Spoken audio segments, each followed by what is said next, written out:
मेरे छोटे भाई बहन, तो कैसे हैं आप लोग और कैसी चल रही है आपके बोर्ड 2026 की तैयारी।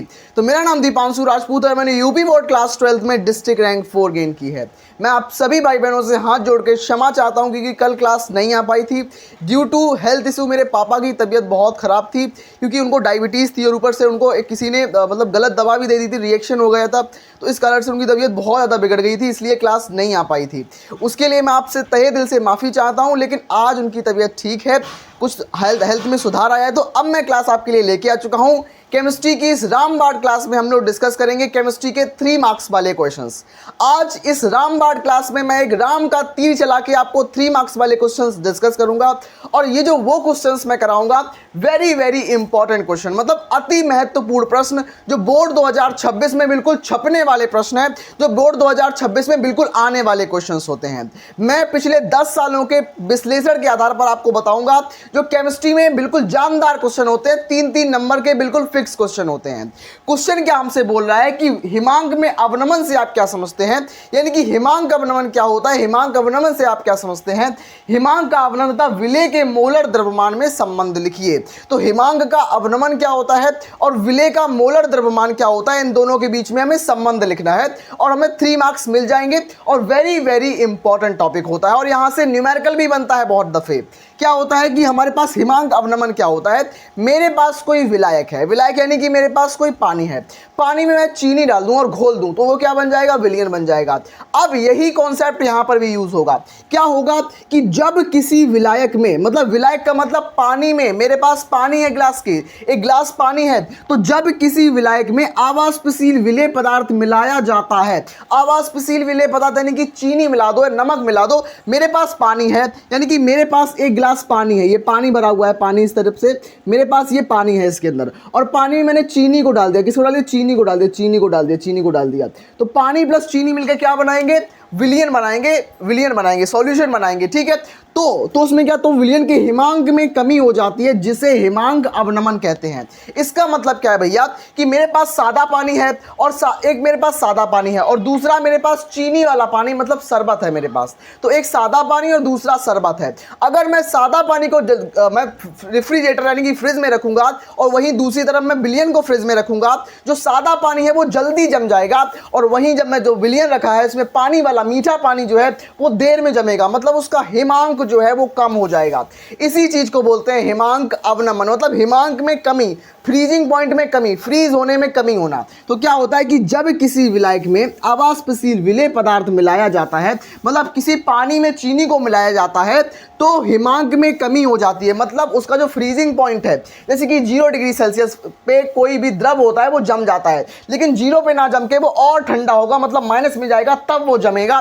इसको बोलते हैं हिमांक में अवनमन, डिप्रेशन इन फ्रीजिंग पॉइंट इसको बोलते हैं, ठीक है। और हिमांक अवनमन तथा विलेय के मोलर द्रव्यमान में संबंध लिखिए। तो हिमांक का अवनमन क्या होता है और विलेय के मोलर द्रव्यमान में इसका संबंध लिखना हम आपको बताएंगे। क्या होता है संबंध, मतलब मेरे पास संबंध क्या होता है, डेल्टा टीएफ बराबर क्या होता है, के एफ इंटू मोललता, मोललता, ये मेरे पास संबंध होता है इस तरीके से। लेकिन अभी हमें इसमें संबंध बताना है विलेय के मोलर द्रव्यमान, विलेय का मोलर द्रव्यमान यानी कि एमबी में हमें संबंध बताना है। तो इसमें कैसे हम संबंध बताएंगे, तो डेल्टा टीएफ तो हमारा जैसे का तैसा रहेगा, के एफ हमारा जैसे का तैसा रहेगा, लेकिन जो हमारे पास मोललता होती है और एक होती है मेरे पास मोलरता, मेरे पास 2 सांद्रता इकाइयां होती हैं जो बिल्कुल समान ऐसी दिखती हैं लेकिन समान नहीं होती। मोललता में क्या होता है, मोललता में मेरे पास होता है WB इंटू 1000 अपॉन क्या होगा, अपॉन MB इंटू WA। यहाँ पर कौन सी चीज़ें क्या क्या है मैं आपको बता दूं। सबसे पहले कि यहाँ पर कौन सी चीज़ें क्या है मैं आपको बता दूं कि सबसे पहले मेरे पास डेल्टा TF, ये MB जो है, MB का मतलब क्या है, विलेय का मोलर द्रव्यमान, और डेल्टा TF का मतलब होता है हिमांक अवनमन। तो दोनों के बीच में संबंध निकल के आ चुका है। डेल्टा TF जो होता है वो व्युत्क्रमानुपाती होता है MB के, तो ये यहाँ पर आपको संबंध निकल के आ चुका है आपके पास। यही एग्जाम में संबंध पूछा जाता है और यहाँ से बहुत दफ़े न्यूमेरिकल भी आता है, न्यूमेरिकल्स भी यहाँ से बनता है। तो कौन क्या है वो मैं आपको बता दूँ। सबसे पहले मेरे पास डेल्टा टीएफ, सबसे पहले मेरे पास क्या, डेल्टा टीएफ क्या है मेरे पास, डेल्टा टीएफ क्या है मेरे पास, के एफ क्या है मेरे पास, डब्ल्यू बी क्या है मेरे पास, एम बी मेरे पास क्या है, डब्ल्यू ए मेरे पास क्या है। तो इन सभी को मैं अच्छे से आपको सबसे पहले बता देता हूं कि कौन क्या चीज़ है।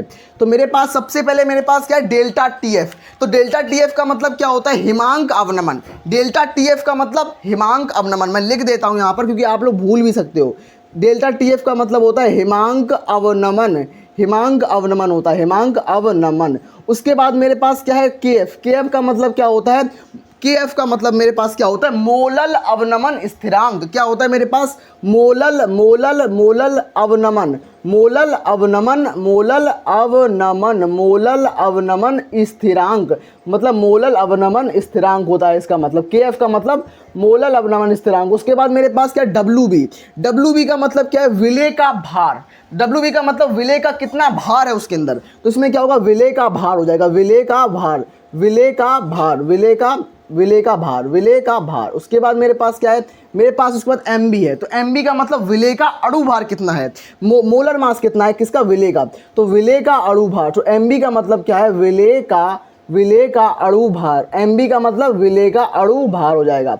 उसके बाद मेरे पास लास्ट में क्या है, लास्ट में मेरे पास डब्ल्यू ए है। तो डब्ल्यू ए का मतलब क्या हो, विलायक का भार कितना है, विलायक का भार। इसमें क्या होगा, विलायक का भार, यानी पानी, पानी कितना हमने लिया है, पानी कितने ग्राम पानी है, तो विलायक का भार हम लेंगे, विलायक का भार हो जाएगा मेरे पास। तो इस तरीके से सभी इकाइयों के हमने नाम बता दिए। अब मेरे पास डेल्टा टीएफ जो है, मतलब डेल्टा टीएफ हिमांक अवनमन जो है, एमबी और हिमांक अवनमन में संबंध आ चुका है, और इन सभी का मतलब क्या होता है मैंने वो भी बता दिया। तो अब चलते हैं मेरे सभी भाई बहनों के साथ में अपने दूसरे नंबर के महत्वपूर्ण प्रश्न पर। मेरे प्यारे भाई बहन, अब मैं डिस्कस करने वाला हूं आप सभी प्यारे प्यारे भाई बहनों के साथ दूसरे नंबर का क्वेश्चन, और ये प्रश्न भी मोस्ट इंपॉर्टेंट है। अगर आप पिछले 10 सालों के पेपर्स का विश्लेषण करो तो आपको पता लगेगा कि इलेक्ट्रॉन विभव कितना इंपॉर्टेंट है, और उससे भी ज़्यादा है कि इलेक्ट्रॉन विभव को प्रभावित करने वाले कारक लिखिए।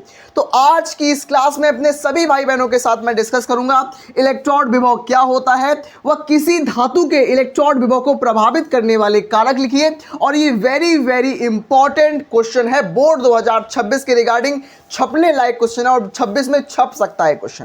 क्वेश्चन क्या बोल रहा है कि जब किसी धातु की छड़ को, मतलब मेरे पास कोई धातु की छड़ है, मान लिया मेरे पास लोहे की छड़ है, उसको उसके ही लवण के विलयन में डुबोया जाता है, तो धातु और विलयन के मध्य एक विभव स्थापित हो जाता है जिसे इलेक्ट्रॉन विभव कहते हैं। शायद आपके दिमाग में थोड़ा बहुत ऊपर से चला गया हो, लेकिन मैं आपको बिल्कुल आसान तरीके से समझाता हूं। मेरे पास क्या है, मेरे पास एक विलयन है, ये मेरे पास क्या है, ये मेरे पास एक विलयन है। किसका विलयन है, मेरे पास जिंक सल्फेट का विलयन है, ZnSO4 का विलयन है, जिंक सल्फेट का विलयन है मान लिया। तो क्या है कि जब किसी धातु की छड़ को, छड़ का मतलब क्या होता है, रॉड, रॉड, रॉड होता है छड़ का मतलब रॉड, तो जिंक सल्फेट के विलयन में मैंने जिंक की रॉड डाल दी। मेरे पास ये रॉड किसकी है, जिंक की रॉड डाल दी। मैंने रॉड किसकी डाली, मेरे पास ये रॉड है वो भी जिंक धातु की रॉड मैंने डाल दी। ये मेरे पास जिंक धातु की रॉड है। तो जब किसी धातु की छड़ को, मतलब इस छड़ को मैंने उसके विलयन में डुबोया जाता है, मतलब उसी के लवण के विलयन में, मतलब जिंक धातु की छड़ को, मेरे पास जिंक की धातु की छड़ है, जिंक की छड़ को जिंक सल्फेट में जब हम डालते हैं तो विलयन, विलयन मतलब ये जो पानी भरा है इसके अंदर, इस विलयन और इस धातु की छड़ के मध्य, इसके मध्य एक विभव स्थापित हो जाता है, इसके पास एक विभव बन जाता है, विभव बन जाता है, और इस विभव को ही बोलते हैं इलेक्ट्रोड विभव। सिंपल है भाई, जब धातु की छड़ को किसी विलयन में डुबोते हैं तो विलयन और धातु के मध्य एक विभव बन जाता है, उस विभव को बोलते हैं इलेक्ट्रोड विभव। याद रखना, इलेक्ट्रोड विभव बोलते हैं उस चीज को, आसान है। लेकिन इलेक्ट्रोड विभव को प्रभावित कौन करेगा, factors affecting the electrode potential. इस इलेक्ट्रोड पोटेंशियल को, इस इलेक्ट्रोड विभव को प्रभावित करने वाले कारकों को लिखिए। तो कौन से कारक इसको प्रभावित करेंगे, पहला कारक जो होगा, सबसे पहला कारक होगा, धातुएं बहुत से प्रकार की होती हैं, जिंक धातु हो सकती है, कॉपर धातु हो सकती है, फेरस हो सकता है, सोडियम हो सकता है, कोई भी धातु हो सकती है। तो धातु की प्रकृति पर इलेक्ट्रोड विभव निर्भर करेगा। पहला किस पर निर्भर करेगा, धातु की प्रकृति पर, मतलब किस तरीके की धातु है, धातु की प्रकृति पर, धातु की प्रकृति पर मतलब कैसी धातु है, पहले तो धातु की प्रकृति पर। दूसरा जो हमारे पास विलयन है, विलयन का तापमान कितना है, 25 डिग्री सेल्सियस है, 35 डिग्री सेल्सियस है, 20 डिग्री, 15 डिग्री, विलयन का तापमान क्या है, तो तापमान पर निर्भर करेगा इलेक्ट्रोड विभव। दूसरा किस पर निर्भर करेगा, तापमान पर निर्भर करेगा, टेम्परेचर पर डिपेंड करता है। पहला मेरे पास धातु की प्रकृति पर, दूसरा मेरे पास तापमान पर, और तीसरा मेरे पास क्या होगा, जैसे मैं इसमें जिंक धातु डाल रहा हूं तो जिंक धातु से क्या होता है, जिंक से क्या होता है, जिंक जो होता है जिंक एक धातु होता है, तो जिंक से Zn2+ बना लेगा और 2 इलेक्ट्रॉन रिमूव करेगा। मतलब इसके अंदर बहुत सारे आयन भी होंगे। जैसे मेरे पास जिंक सल्फेट है तो जिंक सल्फेट में क्या होगा, Zn2+ बनता है इसको टूट के, और SO4-2 बनता है इस तरीके से। तो इसमें बहुत सारे आयन भी होंगे विलयन के अंदर, बहुत सारे आयन बिखरे पड़े होंगे। तो आयनों की सांद्रता पर, कितने आयन है, आयंस की कंसंट्रेशन पर डिपेंड करता है। तो तीसरा मेरे पास क्या होगा, आयनों की सांद्रता पर। तीसरा मेरे पास क्या है, आयनों की सांद्रता पर। तो तीन चीजों पर जो हमारा इलेक्ट्रोड विभव निर्भर करता है। कौन सी वो तीन चीजें हैं, पहला मेरे पास धातु की प्रकृति पर निर्भर करेगा कि कैसी धातु है मेरे पास, दूसरा विलयन का तापमान क्या है, टेम्परेचर क्या है विलयन का, और तीसरा विलयन में उपस्थित आयनों की संख्या पर, मतलब इस विलयन के अंदर कितने आयंस घूम रहे हैं, गति कर रहे हैं, उस पर इलेक्ट्रोड विभव निर्भर करेगा। तो आशा करते हैं मेरे सभी भाई बहनों को ये दूसरे नंबर का जो वेरी इंपॉर्टेंट क्वेश्चन समझ में आया होगा। तो अब मैं अपने सभी भाई बहनों को लेके हुए चलता हूं क्वेश्चन नंबर 3 पर। तो हाँ मेरे सभी छोटे भाई बहन, तो अब मैं लेके आ चुका हूं आपके लिए आपका तीसरे नंबर का क्वेश्चन। ये प्रश्न हमसे क्या बोल रहा है कि संक्रमण तत्व क्या है और संक्रमण तत्वों के विशेष गुण लिखिए या प्रमुख लक्षण लिखिए।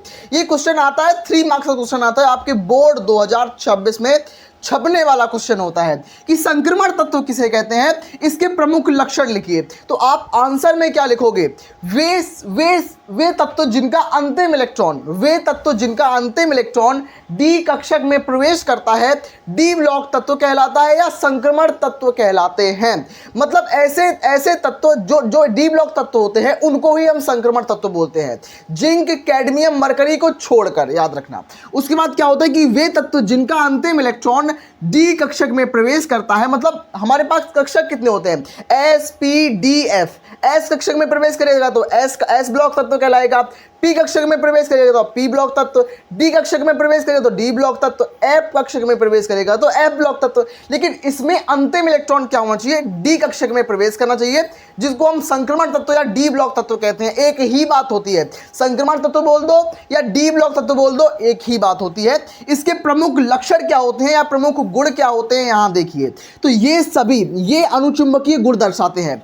जो हमारे पास संक्रमण तत्व होते हैं अथवा डी ब्लॉक तत्व होते हैं वो जनरली अनुचुंबकीय गुण दर्शाते हैं, लेकिन कुछ प्रतिचुंबकीय भी होते हैं, लेकिन ज्यादातर अनुचुंबकीय गुण दर्शाते हैं। तो जो हमारे पास संक्रमण तत्व होते हैं वो अनुचुंबकीय गुण दर्शाते हैं। उसके बाद संक्रमण तत्व जो होते हैं वो संकर आयन बनाते हैं, कॉम्प्लेक्स कंपाउंड बनाते हैं। जो हमारे पास अनुचुंबकीय होते हैं संकर आयनों का निर्माण करते हैं। उसके बाद ये रंगीन आयनों का निर्माण करते हैं, मतलब जो हमारे पास संक्रमण तत्व होते हैं वो रंगीन बहुत कलरफुल आयनों का निर्माण करते हैं। तीसरा पॉइंट ये हमारा। चौथा पॉइंट क्या है कि ये उत्प्रेरकी गुण दर्शाते हैं। उत्प्रेरकी का मतलब क्या होता है, जो रासायनिक अभिक्रिया हो रही है उसको बढ़ा दे, रासायनिक अभिक्रिया की दर को बढ़ा दे, उसको बोलेंगे उत्प्रेरक। तो ये उत्प्रेरकी गुण को भी दर्शाते हैं कौन, संक्रमण तत्व। तो संक्रमण तत्व क्या होते हैं, इनके प्रमुख लक्षण क्या है, अभी के क्वेश्चन मैंने आपको सिखाया और बहुत बेहतर तरीके से समझाया भी आपको। अगर कोई भी डाउट हो तो तुरंत कमेंट में पूछ लेना। अब मैं बढ़ता हूं अपने सभी भाई बहनों के साथ अपने चौथे नंबर क्वेश्चन की तरफ। मेरे छोटे भाई बहन, तो अब मैं डिस्कस करूंगा आप लोगों के साथ हमारा चौथे नंबर का मोस्ट इंपॉर्टेंट प्रश्न। ये जो प्रश्न है हमारा बोर्ड 2026 में बिल्कुल छप चुका है। 2026 का वेरी वेरी इंपॉर्टेंट क्वेश्चन है मेरे पास 2026 में आने वाला वेरी वेरी इंपॉर्टेंट प्रश्न है। क्वेश्चन हमसे क्या बोल रहा है कि लिगेंड क्या होता है, लिगेंड्स क्या होते हैं, लिगेंड क्या होता है और लिगेंड के प्रकार बताइए। लिगेंड कितने प्रकार के होते हैं, तो बिल्कुल सिंपल सा आपको आंसर समझाने से पहले मैं आपको थोड़ा कुछ समझाना चाहता हूं। कैसे, मेरे पास क्या है, मेरे पास ये उपसहसंयोजी यौगिक है K4FeCN6। मेरे पास क्या है, K4FeCN6 है, मेरे पास K4FeCN6 है, इस तरीके से मेरे पास है। इसमें आपको समझना पड़ेगा मेरे पास केंद्रीय धातु परमाणु क्या है और मेरे पास लिगेंड क्या है। कैसे समझाऊंगा मैं आपको, बिल्कुल बेहद आसान शब्दों में समझाऊंगा। मेरे पास ये जो है, ये मेरे पास क्या है, मेरे पास आयन है। मेरे पास ये क्या है, ये तो आयन है, आयन बोल दो या परमाणु बोल दो। ये मेरे पास क्या है, ये मेरे पास है केंद्रीय धातु परमाणु। केंद्रीय धातु परमाणु की पहचान कैसे करेंगे हम कि यही केंद्रीय धातु परमाणु है, तो ये अकेला होता है, सिंगल होता है। और दूसरी बात, ये डी ब्लॉक का तत्व होता है, याद रखना, यही पहचान उसकी। तो ये मेरे पास क्या है, ये मेरे पास केंद्रीय धातु परमाणु, क्या है मेरे पास, ये केंद्रीय है, मेरे पास केंद्रीय धातु परमाणु, केंद्रीय धातु परमाणु है मेरे पास, ये केंद्रीय धातु परमाणु है। उसके बाद मेरे पास ये क्या है, मेरे पास सी एन मतलब साइनाइड। तो सी एन मेरे पास क्या है, सी एन मेरे पास लीगेंड है, लीगेंड मेरे पास ये है। अब लीगेंड की हमें परिभाषा बतानी है कि लीगेंड क्या होता है। इसमें साइनाइड जो है वो 6 साइनाइड है, इसका मतलब इसके अंदर 6 लीगेंड है। अब लीगेंड का मतलब क्या होता है कि वह परमाणु या आयन जो केंद्रीय धातु परमाणु को इलेक्ट्रॉन युग्म दान करता है, लीगेंड कहलाता है। तो लीगेंड की बिल्कुल सामान्य सी परिभाषा क्या है कि दाता होता है, लीगेंड दान करने वाला होता है इलेक्ट्रॉन युग्म को, मतलब इसके पास 6 लीगेंड हैं। तो इसमें 6 लीगेंड जो होंगे वो केंद्रीय धातु परमाणु यानी कि Fe को इलेक्ट्रॉन युग्म दान करेंगे, उनको बोलेंगे लीगेंड। तो केंद्रीय धातु परमाणु को इलेक्ट्रॉन युग्म दान करने वाले परमाणु को बोलते हैं लीगेंड। बिल्कुल सिंपल है लीगेंड। और आवेश के आधार पर लीगेंड 3 प्रकार के होते हैं। कौन कौन होते हैं मेरे पास? सबसे पहला मेरे पास होता है धनावेशित लीगेंड, धनावेशित लीगेंड। अब धनावेशित लीगेंड क्या होते हैं मैं आपको समझाने जा रहा हूं। धनावेशित लीगेंड सबसे पहले, तो धनावेशित लीगेंड का मतलब क्या होता है कि वे लीगेंड जिन पर धनावेश होता है, वे लीगेंड जिन पर धनावेश होता है उनको धनावेशित लीगेंड कहेंगे। सिंपल है। उसके बाद ऋणावेशित लीगेंड क्या होता है? दूसरा मेरे पास होता है ऋणावेशित लीगेंड। ऋणावेशित लीगेंड मतलब जिसके ऊपर ऋण का आवेश होता है, उस लीगेंड को बोलते हैं ऋणावेशित लीगेंड। मतलब ऐसा लीगेंड जिस पर ऋण आवेश उपस्थित होता है ऋणावेशित लीगेंड कहलाता है, याद रखना। और तीसरा मेरे पास होता है उदासीन लीगेंड। तीसरा मेरे पास क्या होता है? उदासीन लीगेंड। उदासीन लीगेंड का मतलब क्या होता है कि ऐसा लीगेंड जिस पर ना तो धन आवेश होता है, ऐसा लीगेंड जिस पर ना तो धन और ना तो ऋण यानी कि कोई आवेश नहीं होता, उसको बोलते हैं उदासीन लीगेंड। जैसे कि हमारे महादेव जो है उनको ना तो सम्मान का मोह है ना अपमान का भय, यानी कि ना तो उनमें प्लस चार्ज है ना ही उनमें माइनस चार्ज है, उन पर कोई भी किसी भी प्रकार का आवेश नहीं है, तो उसको बोलेंगे उदासीन लीगेंड। बिल्कुल सिंपल शब्दों में समझो, उदासीन लीगेंड कहलाएगा। तो इस तरीके से मेरे पास आवेश के आधार पर 3 तरीके के लीगेंड्स होते हैं। तो आशा करते हैं मेरे सभी प्यारे भाई बहनों को जो क्वेश्चन नंबर 4 है वो समझ में आया होगा। अब मैं बात करता हूं हमारे क्वेश्चन नंबर 5 की तरफ। हाँ मेरे प्यारे भाई बहन, अब मैं डिस्कस करने वाला हूं हमारा 5वें नंबर का क्वेश्चन, और मैं आपसे वादा करता हूं ये मैं न्यूमेरिकल के फॉर्म में क्वेश्चन लेके आया हूं। ये न्यूमेरिकल बोर्ड 2025 में आया था, मेरे पास जो मेरा सेट था उस सेट में न्यूमेरिकल ये आया था। और ऐसे ही न्यूमेरिकल आते हैं, बस एक सूत्र को याद रखना, प्रथम कोटि की अभिक्रिया के लिए वेग स्थिरांक के व्यंजक का सूत्र याद रखना। क्या है सूत्र? K बराबर 2.303 अपॉन टी लॉग 10 का base A upon A minus x. अगर आप इस सूत्र को बिल्कुल रट लेते हो, तैयार कर लेते हो, याद कर लेते हो ना, तो आपको 3 नंबर का न्यूमेरिकल पक्का है। कितने परसेंट भैया? 100% नहीं बोलूंगा, 101% में बोलता हूं, 101%, मैं 101% बोलता हूं कि ये 100% आएगा। यहां से न्यूमेरिकल जरूर आएगा, वादे के साथ मैं बोल सकता हूं। और जहां पर मैं वादा कर दूं तो मतलब इसका पक्का पक्का आना ही तय है। उसके बाद इसमें क्या लिखा है, अब इस न्यूमेरिकल को हम कैसे सॉल्व करेंगे, मैंने आपको सूत्र भी बता दिया कि इस सूत्र का यूज करना है। तो अब इस न्यूमेरिकल को कैसे सॉल्व करना है, आइए मैं आपको बताता हूं। सबसे पहले न्यूमेरिकल को रीड करना है, केयरफुली रीड करना है, मतलब बिना गलती किए इसको अच्छी तरीके से पढ़ना है, बिल्कुल ध्यान से पढ़ना है। कैसे कि एक प्रथम कोटि की अभिक्रिया 100 सेकंड में 50% पूरी हो रही है, संपन्न हो रही है, तो अभिक्रिया का वेग स्थिरांक ज्ञात कीजिए। अभिक्रिया का वेग स्थिरांक ज्ञात करना है, और हमें पता है अभिक्रिया कैसी है, प्रथम कोटि की अभिक्रिया है। अब प्रथम कोटि की अभिक्रिया है तो उसके लिए वेग स्थिरांक यानी कि के के लिए हम इस सूत्र का यूज करेंगे, मैंने आपको बता दिया। उसके बाद हमें इसमें दिया क्या गया है और हमें निकालना क्या है ये पूछा गया है। हमें निकालना तो के है, के का मतलब वेग स्थिरांक निकालना है, और हमें दिया क्या गया है मैं आपको उस पर बताता हूं। सबसे पहले मुझे दिया गया है इसमें ए की वैल्यू, ए बराबर कितना है मेरे पास? ए बराबर ऑलवेज याद रखना, ए का मतलब क्या होता है? प्रारंभिक सांद्रता।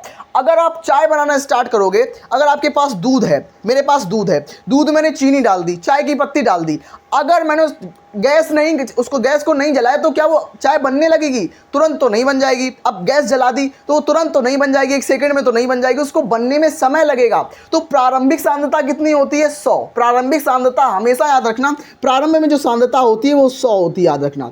अब a माइनस एक्स क्या होता है? a माइनस एक्स का मतलब हो जाता है, a माइनस एक्स का मतलब क्या होता है? a का मतलब तो 100, a का मतलब तो तय है 100 होगा, माइनस x का मतलब क्या है कि कितनी सांद्रता उसमें से घट चुकी है।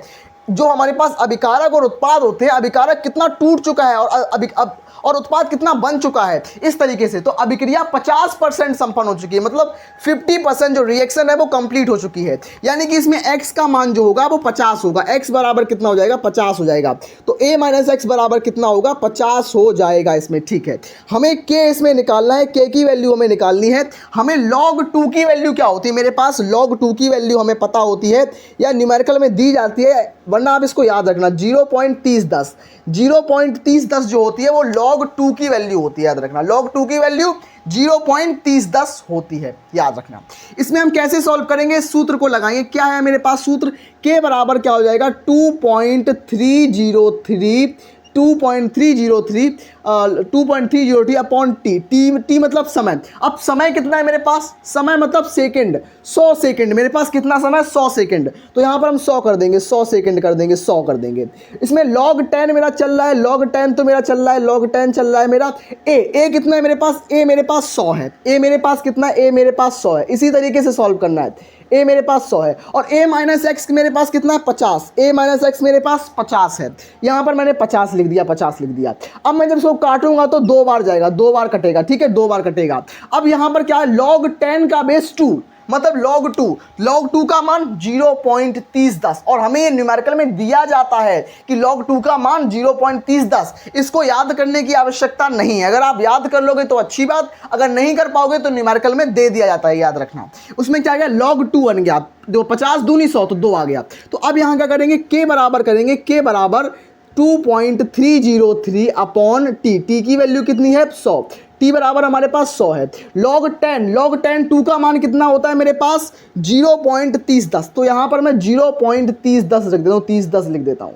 अब जब मैं इसका गुणा इसमें कराऊंगा, हमेशा याद रखना, ये तो याद ही कर लो, आप बार बार ये दोनों चीजें आपस में आपको बहुत बार मल्टीप्लाई करनी पड़ेंगी, तो इनको याद ही कर लो ताकि आप न्यूमेरिकल को स्पीड बना पाओ न्यूमेरिकल में। तो ये क्या हो जाए? के बराबर क्या हो जाएगा? 0.0693 आ जाएगा। जब आप इसको इन दोनों का मल्टीप्लाई कर देंगे तो 0.693 आ जाएगा और नीचे 100 बनाया है, नीचे 100 मेरा चल रहा है। अब मैं क्या करूंगा? अब मैं 100 को ऊपर लेके आऊंगा। क्या करूंगा? 100 को ऊपर लेके जाऊंगा। अब जब मैं 100 को ऊपर लेके जाऊंगा, यहां पर मैं आपको समझाता हूं, आगे करके समझाता हूं। जब मैं 100 को ऊपर लेके आऊंगा तो 0.693 तो मेरे पास पहले जैसा है, गुणा मैं 100 कर दूंगा। अब 10 की घात 100 को जब ऊपर भेजूंगा तो 10 की घात -2 हो जाएगा, क्योंकि ये पॉजिटिव है।